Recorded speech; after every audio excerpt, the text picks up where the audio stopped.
Kami dari kelompok 4 yang dimana akan membahas dua materi dalam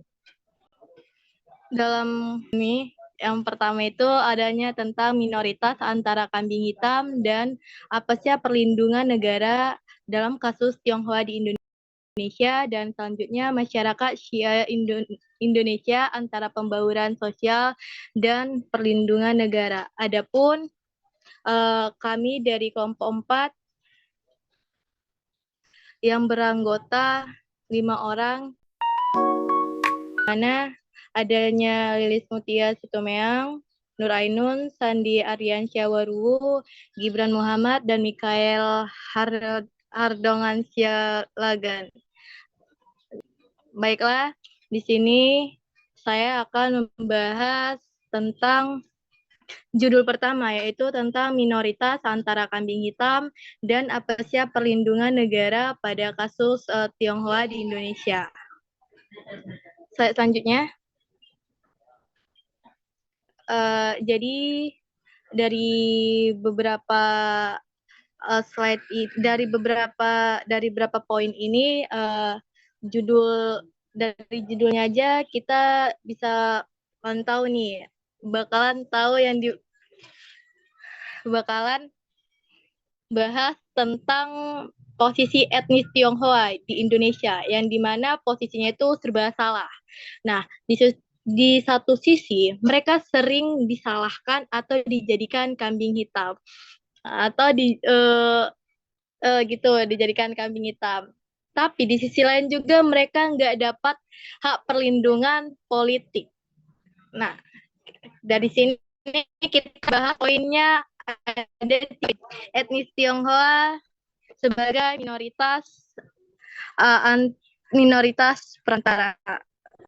Dalam 3 poin ini dapat disimpulkan bahwasannya etnis Tionghoa itu punya sejarah panjang di Indonesia, terutama di bidang ekonomi dari zaman Belanda. Nah, mereka udah banyak zaman Belanda sebagai dagang dan dijadikan perantara antara Belanda dan masyarakat pribumi. Tapi mereka gak punya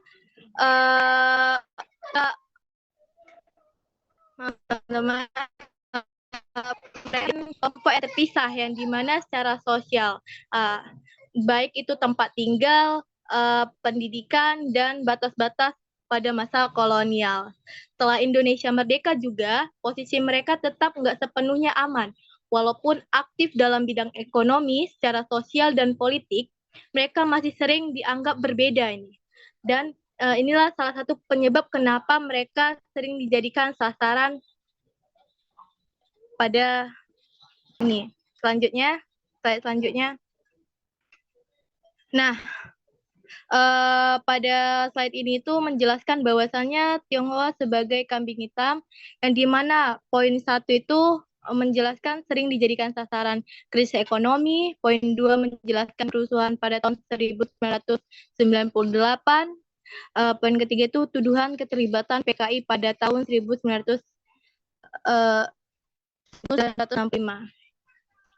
Nah, ini cukup mirip. Setiap kali ada krisis, etnis Tionghoa itu sering dijadikan disalahkan.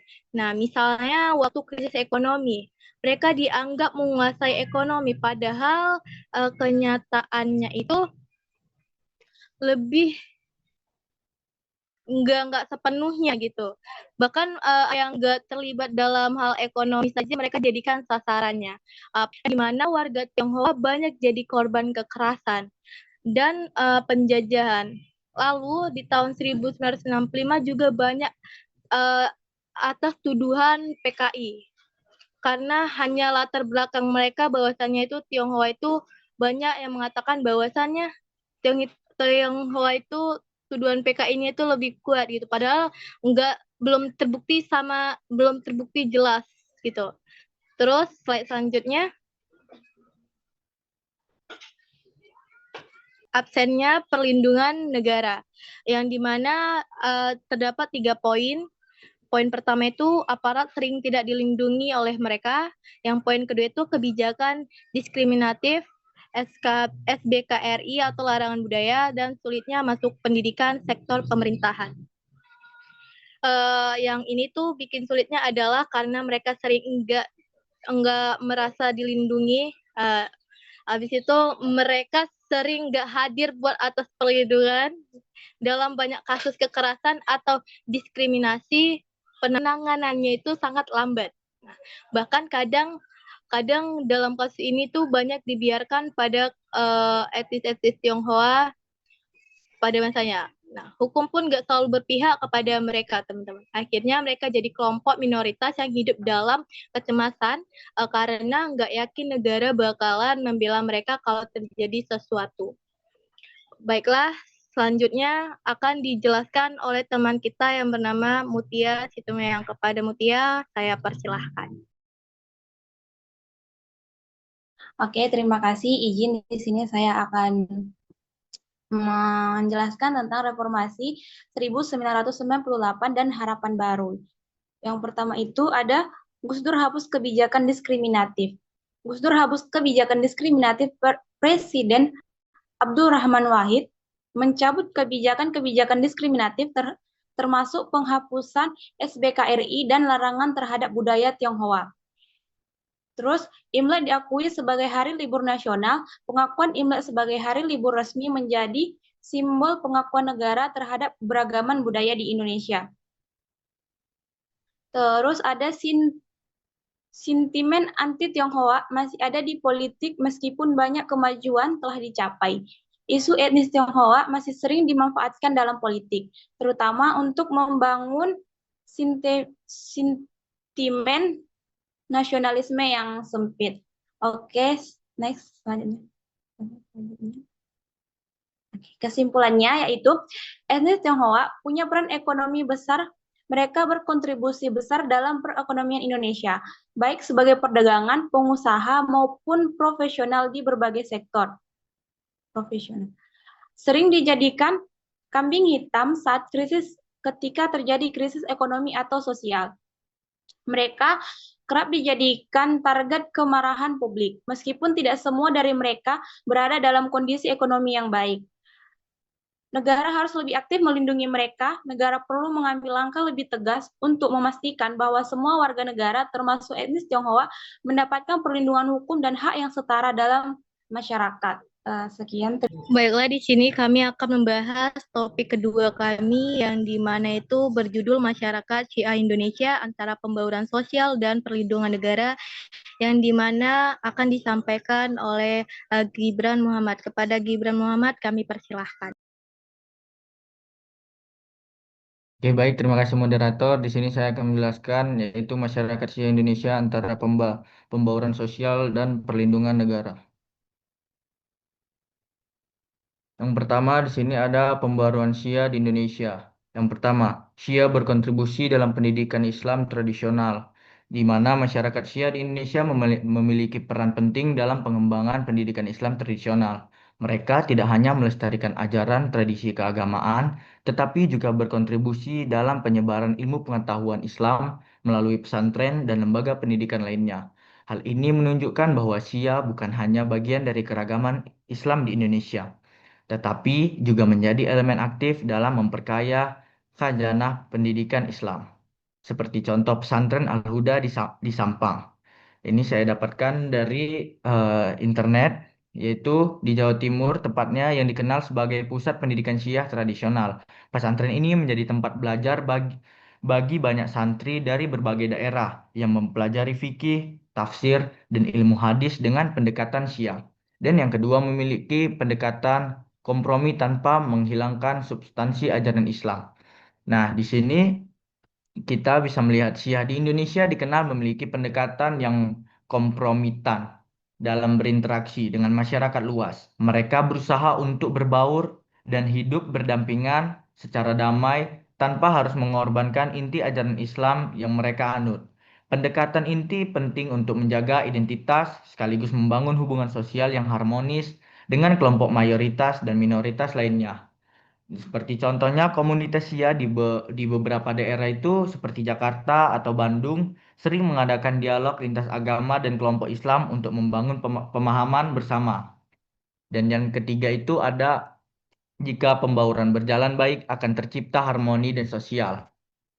Di sini maka ketika proses pembaruan sosial berjalan dengan baik, maka akan tercipta harmoni sosial yang kuat, di mana harmoni ini memungkinkan masyarakat Syiah dan kelompok lainnya untuk hidup berdampingan secara damai, saling menghormati, dan bekerja sama dalam berbagai aspek kehidupan sosial, ekonomi, dan budaya.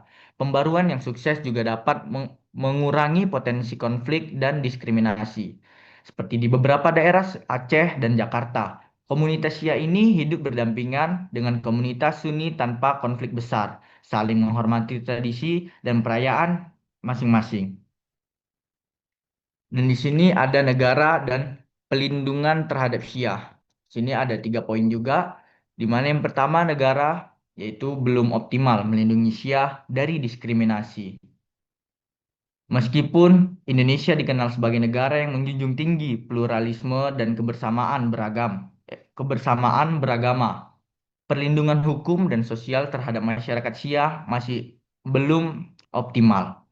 Mereka sering menghadapi diskriminasi dan stigma negatif yang belum sepenuhnya ditangani oleh aparat negara maupun sistem hukum. Banyak laporan diskriminasi terhadap Syiah di berbagai daerah, seperti penolakan pendirian rumah ibadah dan pembatasan kegiatan agama.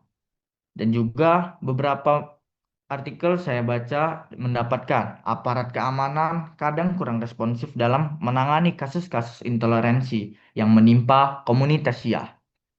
Yang kedua adalah kasus Sampang menunjukkan lemahnya perlindungan hukum. Di sini kasus Sampang terdapat kekerasan terhadap komunitas Syiah di Sampang, Jawa Timur, menjadi contoh nyata lemahnya perlindungan hukum bagi mereka.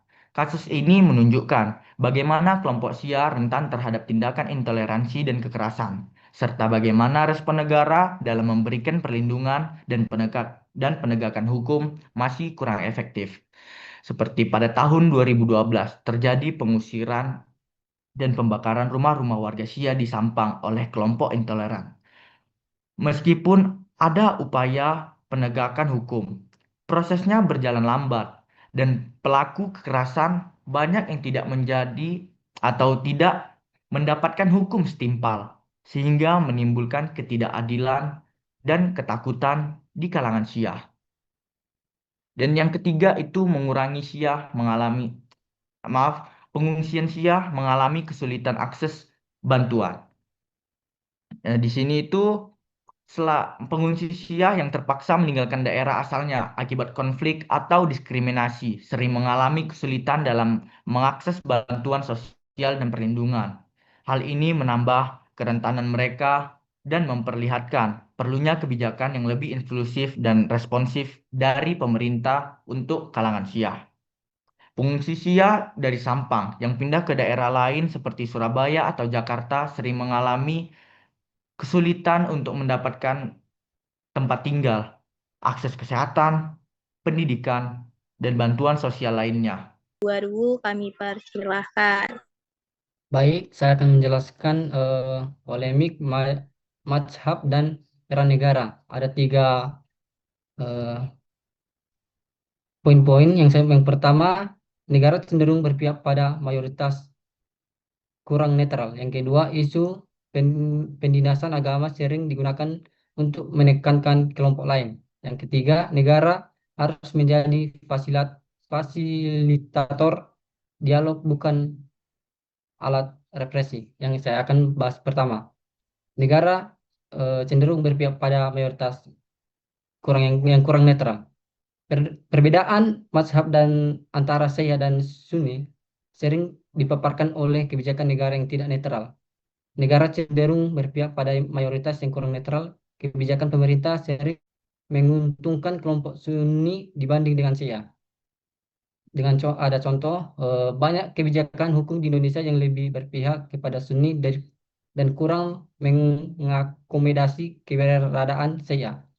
Yang kedua, isu penindasan agama sering digunakan untuk menekan kelompok lain.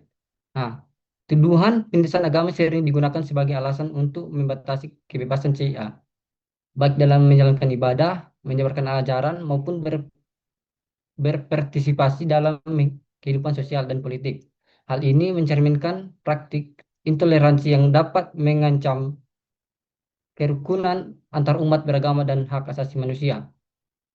Adapun contoh, beberapa ulama Syiah karena dituduh menista agama karena ajaran mereka berbeda dari Sunni, padahal mereka hanya menjalankan keyakinan mereka sendiri. Yang ketiga, negara harus menjadi fasilitator dialog, bukan alat represi. Nah, pemerintah harus membantu membangun komunikasi antara kelompok yang berbeda agar tidak menjadi konflik yang berkepanjangan. Jika pemerintah mengadakan forum dialog antara ulama, Sunni, dan Syiah, maka kesalahan pahaman bisa dikurangi dan toleransi bisa meningkat. Next.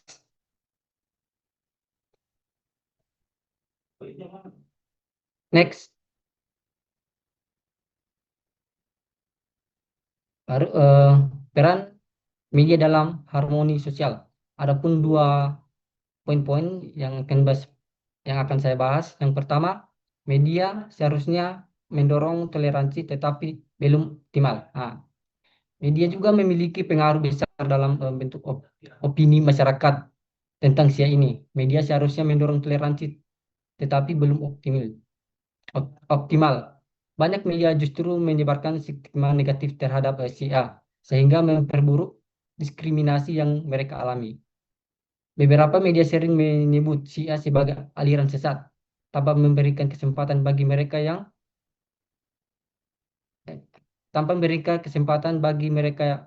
untuk menjelaskan ajaran mereka sendiri. Baru yang kedua, harus digunakan untuk edukasi keberagaman dan keterlibatan sosial. Nah, media juga bisa menjadi alat untuk mengedukasi masyarakat tentang pentingnya toleransi, seperti keberagaman, mengajarkan untuk menghargai perbedaan suku, agama, budaya, dan pandangan. Yang kedua, ketertiban sosial, mengajarkan pentingnya menaati aturan, norma, dan hidup rukun. Jika media lebih sering menampilkan cerita positif tentang komunitas Syiah yang hidup damai dengan Sunni, maka masyarakat lebih terbuka terhadap keberagaman. Itu yang saya sampaikan, kembali kepada moderator. Terima kasih Sandi atas paparan materi yang telah disampaikan kepada kita semua. Selanjutnya, Baik, saya akan menjelaskan tentang integrasi. Saya akan menjelaskan tentang integrasi sosial dan strategi dakwah. Yang pertama, integrasi talent person. Integrasi butuh komunikasi sehat, bukan paksaan. Di sini dimaksud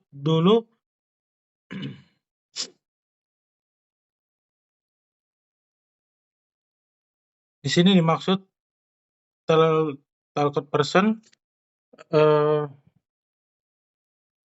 person menekankan bahwa integrasi sosial tidak bisa dipaksakan, melainkan harus dibangun melalui komunikasi yang sehat dan terbuka. Artinya dalam konteks dakwah atau hubungan antar kelompok. Pendekatan yang memaksakan keyakinan akan menciptakan konflik. Yang butuh adalah dialog dan saling pengertian agar masyarakat bisa hidup harmonis meskipun berbeda-beda.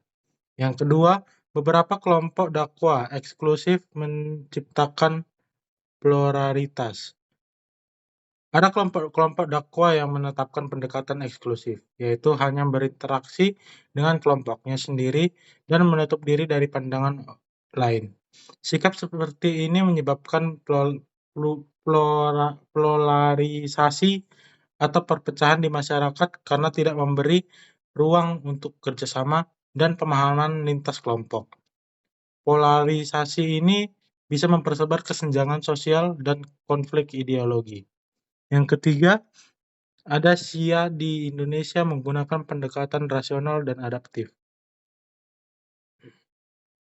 Berbeda dengan pendekatan eksklusif, komunikasi Syiah di Indonesia lebih menggunakan pendekatan dakwah yang rasional, yaitu berdasarkan akal dan argumentasi logis.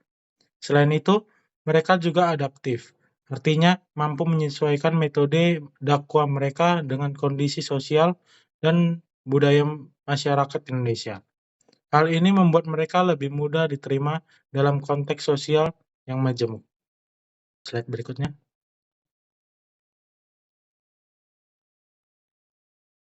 Slide berikutnya. Hambatan pembaruan Shia. Yang pertama, Shia mengalami pergeseran dari tradisi ke institusi terbuka.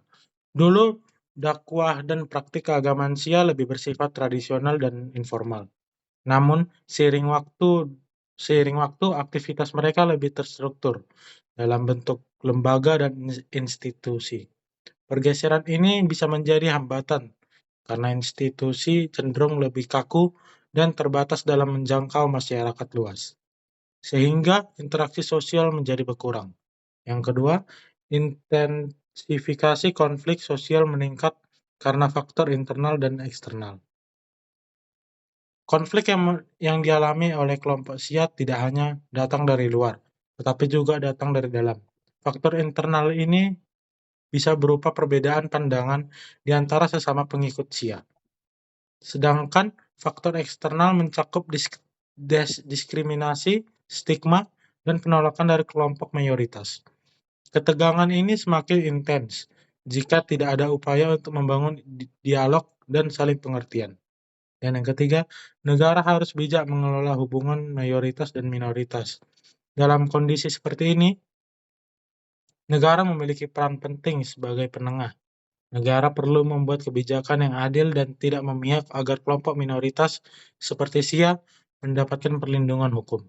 Selain itu, negara harus mendorong pendidikan toleransi dan ruang dialog antar agama agar hubungan antara kelompok mayoritas dan minoritas tetap harmonis.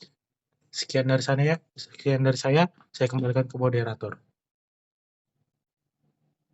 Baiklah, terima kasih. Baiklah, mungkin dari hasil presentasi kami, jika ada kesalahan dalam perkataan, kami mohon maaf. Kami akhiri dengan Taufiq Hidayat. Assalamualaikum warahmatullahi wabarakatuh. Selamat malam semuanya. Selamat malam.